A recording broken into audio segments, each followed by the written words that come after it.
Welcome to Art or Something Like It. Introducing Shakerleg, one of the most intense New York City subway performers ever.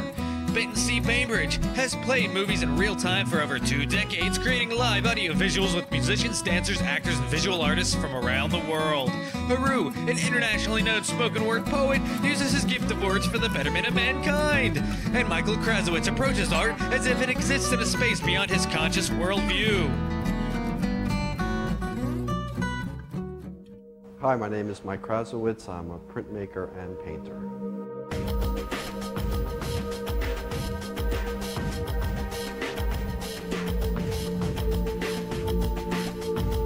I was inspired by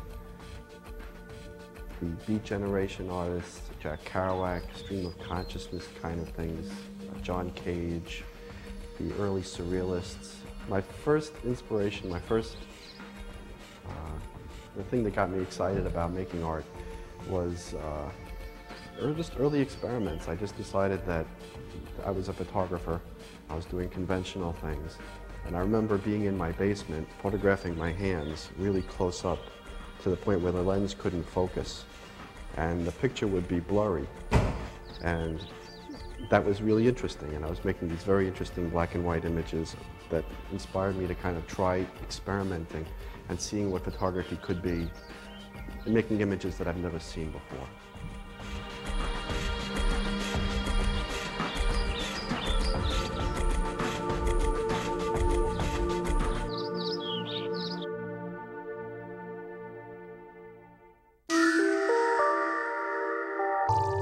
I'm looking for a transcendental state by the creation of art to create a transcendental state, so that I'm more of a vessel for the art as opposed to the art, me imposing my will upon the art. That's my main thrust of what I'm trying to do.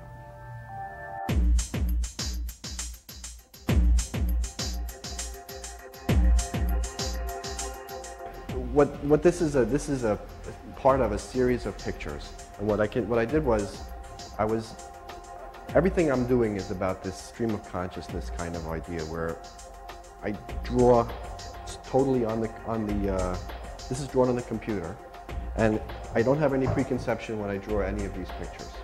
I just start with the shape, and then I try to fill it out. So what I was doing, I started this in late 1998, where I wanted to draw a picture a day, because this was like practicing scales. When every day I would draw a picture on the computer without thinking about it, no preconception whatsoever.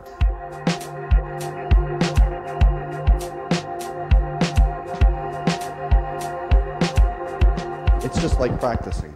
So like this image, I might decide I'm just going to use a certain color palette. So I'm just going to use greens and yellows or something like that, so I keep it really cool. And then the next day I might say, all right, I wake up and I say, I'm going to try a piece that's all warm colors. And basically, the image is supposedly, from what I'm trying to achieve, is totally stream of consciousness. What I'm trying to do is, by doing it every day, get to a state where the imagery that's coming out is pure. It's coming from what, I like to think of it as kind of universal themes that are universal to people. And by the process of not imposing my will or my ideas on it, that this will become a continuous process. Somebody tells you, this is right, this is wrong. This is right, this is wrong. We go through this right our whole lives, right? We go to our church, temple, whatever it is. This is right, you repeat this thing. But what is it that we're really trying to get to? We're trying to get to the truth. So if somebody tells you the truth, I mean, that's word of mouth. It's been passed down generation to generation. It's true for the most part. But like, you're looking for what's true to me. And what's true to you, the idea is that if you find out what's really true to you, that's what's universal. And that's the universal truths, and that's what we're trying to get to. And that's what art should be. And if you do that every day, and for a lifetime, then you're going to start reaching a state where what you're perceiving becomes transcendental and it becomes universal. I mean, I think that's it. It's simple.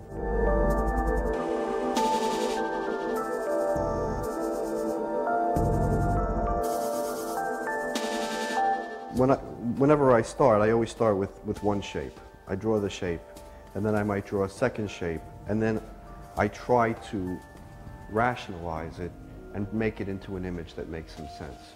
So I'll take this shape, I might draw this shape, so it's like a puzzle. I'll start with a few shapes and then try to build it into an image. And that's my method. Basically, my technique is to try to trick my conscious mind into letting my subconscious mind express itself. So by going into more of a meditative state when I work, the work will materialize. And it's not like I'm not drawing it, it's not coming out of the magic land, it's coming out of my subconscious. But my subconscious knows that on my conscious level, I'm trying to let it breathe in a way. I'm trying to let it express itself.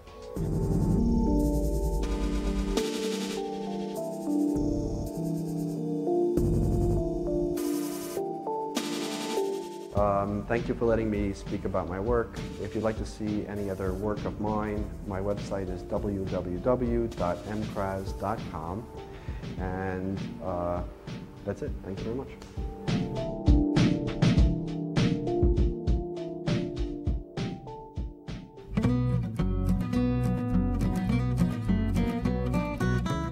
You forget that you have a selective memory. We were enslaved while we watched you celebrate your so-called Day of Independence and your 4th of July parade of romping revelry.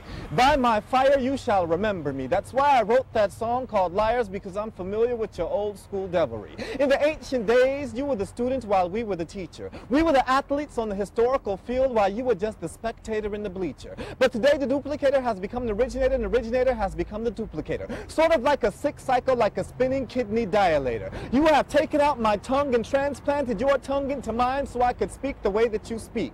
You have taken out my eyes and transplanted your eyes into mine so I could see the world the way that you see it. You have taken out my mind and transplanted your mind into mine so I could think the way that you think. This was your legacy, your present day, and your latter day campaign. African sense of self never to be seen again.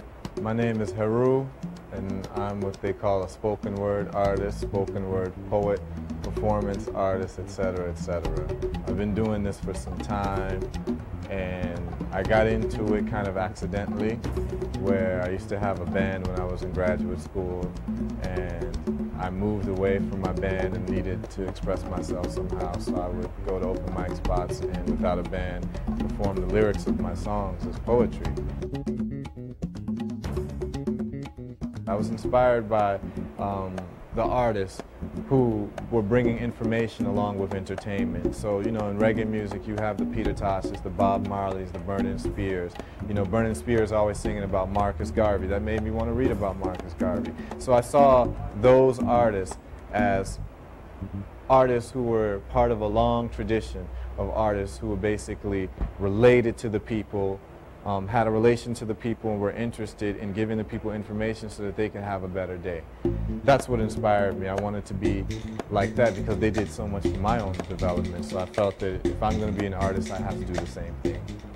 Unanointed, disjointed, self-appointed. Unanointed, disjointed, self-appointed. He's a retired 4-star general who will sell you out quicker than Pat Sajak will sell you vowels. So while we trying to free Mumia, we might as well free Colin Powell. Throw in the towel. Colin, you better start listening to your ancestors instead of listening to Georgie Porgy. And by the way, that information you tried to turn into United Nations on Iraq happened to be a forgery, and y'all handling international situations horribly cordially, and Saddam Hussein would have probably gave y'all some free oil if you would have just asked cordially. And when you turn on your TV, you see Tom Brokaw, Peter Jennings, and Dan Rather lying simultaneously. They are teleprompter parrots and parakeets who cannot speak extemporaneously. And even if they tried, they would be fired instantaneously by thieving CEOs who laugh all the way to the bank blamelessly, because they are manufacturing your consent shamelessly. And on the radio, you've got rappers Andy and Amously rhyming about black on black crime infamously. And American minds are gone with the wind aimlessly, because everyone has fallen for the American dream and illusion that you can live and die painlessly. Hush. Hush. A lot of times we get feelings as artists, just as human beings, as to what's right for us. You know, some of us are working jobs that we hate. Most of us are working jobs that we hate. And the artist who is a professional artist is in a very unique position where they're able to get paid to do what they love to do. And I used to be an attorney. And, you know, going to court every day, you know, I'd be in court and I realized this wasn't something I wanted to do with whatever talents I was given, you know, the gift of speech or the gift of being able to put words together. I knew that I could reach a broader audience by being in the world of poetry, in the world of performance art. I just felt more comfortable in that skin. You have vibratory energies in all art forms. And all of these vibratory energies are trying to deal with tapping into emotions. Spoken word poetry is just one avenue to triggering the emotions of people, the emotions of human beings. So we take, you know, someone who's a painter is dealing with the emotions and the vibratory patterns of colors and shapes and what have you, and you're trying to trigger certain emotions. Spoken word poetry does the same. One is not better than the other, one is not more powerful than the other. It's tapping into senses, you know. With spoken word poetry, you can paint pictures also with words. You can paint colors with words. You can paint emotions with words. You can tell stories like, you know, a movie would tell a story. You do that with words. Good poetry can do that, and it taps into emotions in the most poignant ways. Yes, New York, if you want to find out more about me, my name is Heru, and you can check out any information you want on me, www.heruspeaks.com. That's HERUSPEAKS.com. www.heruspeaks.com. Thank you.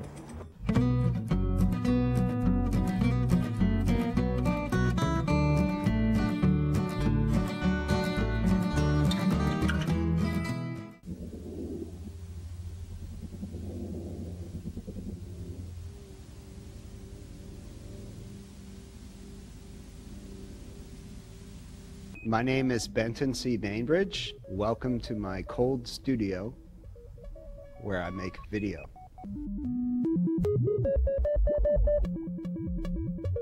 My first inspiration for making video was public television. Really, the Sesame Street shows and the Electric Company show were big influences on me, especially Electric Company, because on that show, they actually had a lot of analog video synthesis where they would take these analog computers, actually, that could animate text and warp it and make it do these crazy patterns. And as a kid, I was really entranced by this, you know, the simple colors and then these strange moving shapes.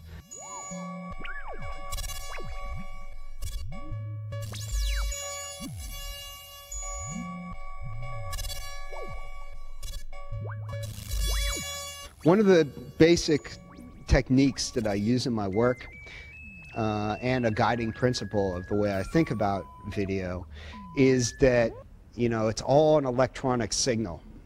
And they don't really tell you this in the manual, but, you know, like sound is also an electronic signal that you can plug into the video input.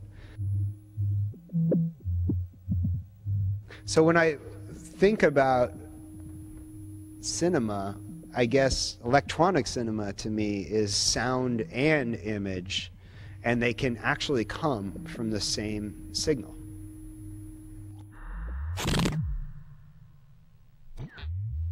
you know, you're always going to need to satisfy somebody.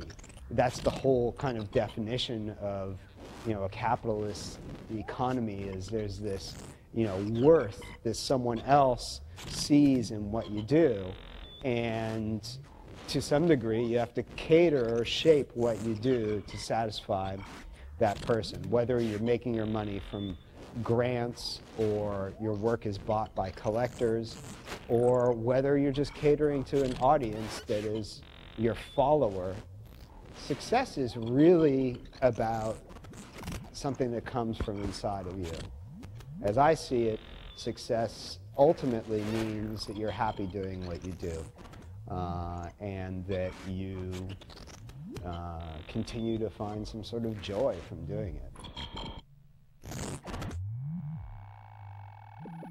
This video that's playing behind me, I call it Nadia 2. I guess it should be Nadia Dos, but in any case. This video is made with the Rutt Etra video synthesizer, which was designed by Steve Rutt and Bill Etra in the early 70s. So Neng is an audio-visual trio, and our basic gig is improvising music and video. You know, we gather props, which is sometimes just junk we find, and we stick them under cameras, and then working with video switchers, Nancy Mealy Walker and I make the video. In this performance we were working with a dancer, Molly Kittle, and Nancy used a Fairlight CVI, computer video instrument. It's kind of this, you know, another attempt at a visual performance instrument, thinking about video like music, from the 80s. And Fairlight made this device, and it got used in like clubs, and I think the Grateful Dead used to use it for their live visuals for a time.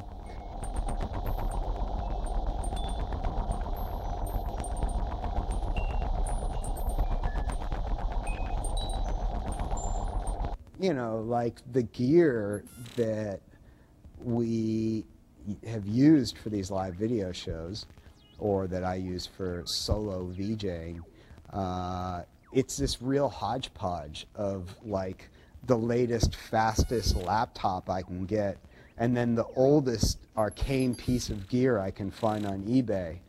And putting them together, I think, is where you really get interesting results.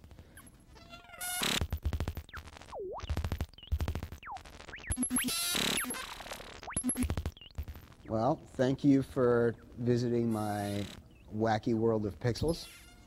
And if you want to know more about what I'm up to, come check out my website, Benton-C.com.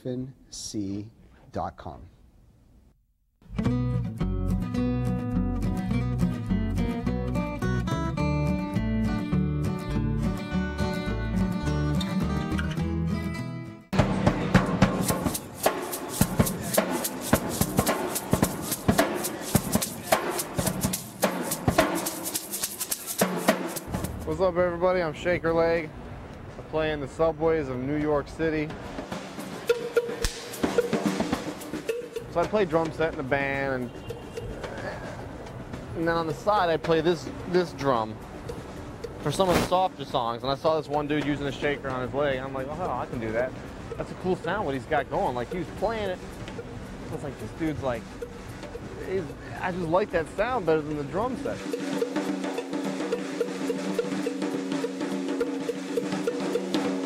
So I'd play these songs with the drum set, and then whenever I have a chance to come out with this in front of the audience, they're like, yeah, this is great. This was in Pennsylvania. I was living there for a few years.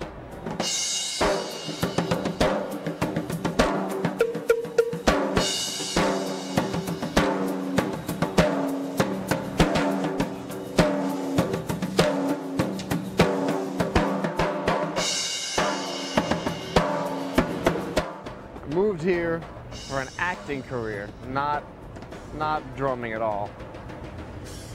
And I kind of didn't like the way the acting community is. It's just, it was a weird thing, so I gave that up, and I thought, you know, I'm gonna play in the subway a few times. I saw some guys playing down there. I was making cymbal sounds with my voice. I'd be like, you know, I was like, man, that sounds stupid. I need a cymbal there. So I added one little thing, one little splash on the side off this little crane, and I was trying to figure that out. And I was playing it from the top down, just like a drum set. My left hand would be in the middle of the drum, boom, boom, cat, cat, you know, and the right hand would be on the top of the cymbal. And I was like, I'm not playing the drum the way I used to, which is the right hand, everything, both hands on the drum.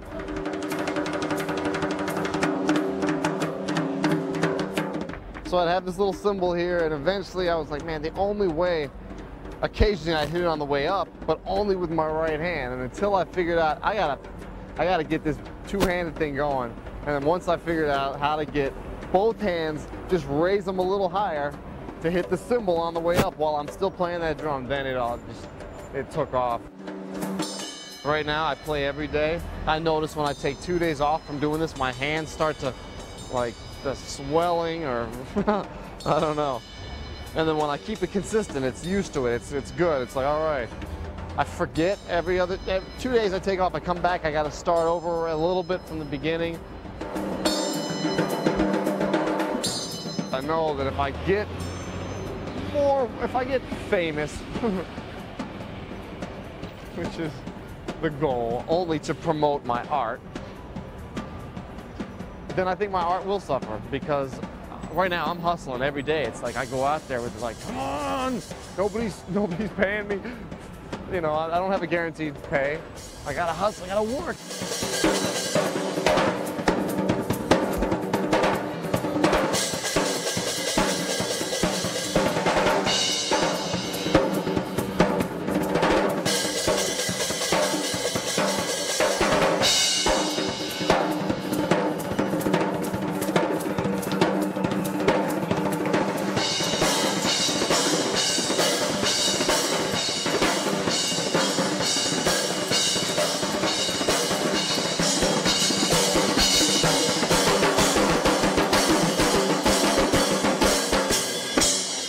Some people watch me and they want to see the djembe played in that, whatever the traditional style. I don't care about any of that. I'm not trying to go for tradition, nothing. I'm trying to go for something new, totally new, and I'm the best at what I do.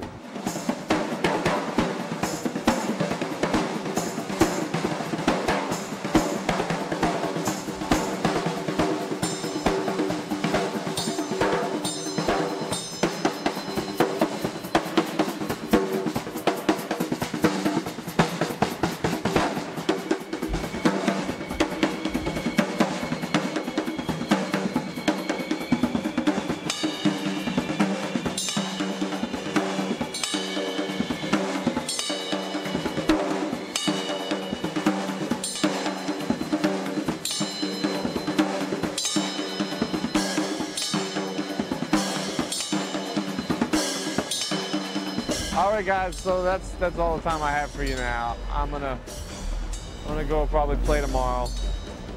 You've seen me play this little contraption. You've heard what I have to say. Now, if you want more information, you can always go to the website.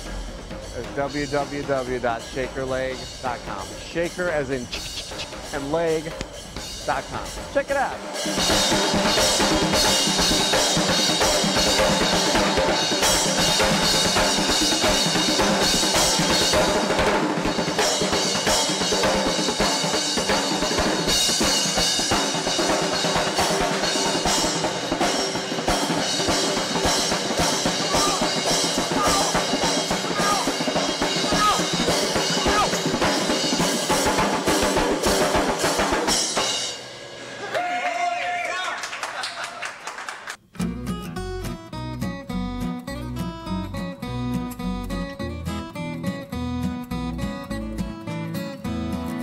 Thanks to all the artists and all the people that made this show possible. Special thanks to New York City for providing a breeding ground of creativity. It's art, or something like it's art. or something like it. This is Art or Something Like It, presenting a gallery of amazing artists each and every week, and more integrity than he can shake a stick at. For more information about the show or any of the artists on the show, please visit artorsomethinglikeit.com. Next time you experience something new and you don't know what to make of it, you should ask yourself, is it art or something like it? Thank you. Good night.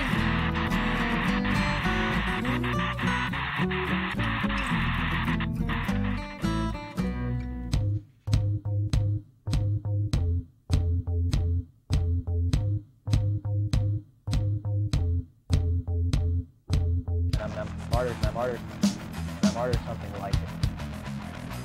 I'm art or something like it. I'm art or something like it.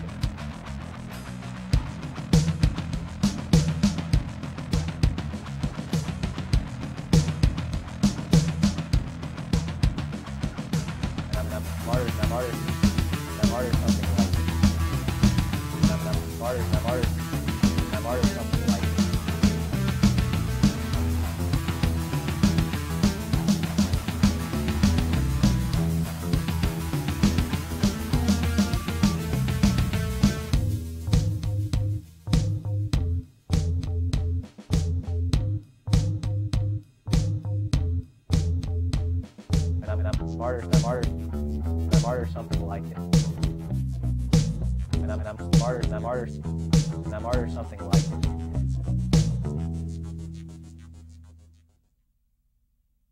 The life of an artist or something like it. I say, watch art or something like it.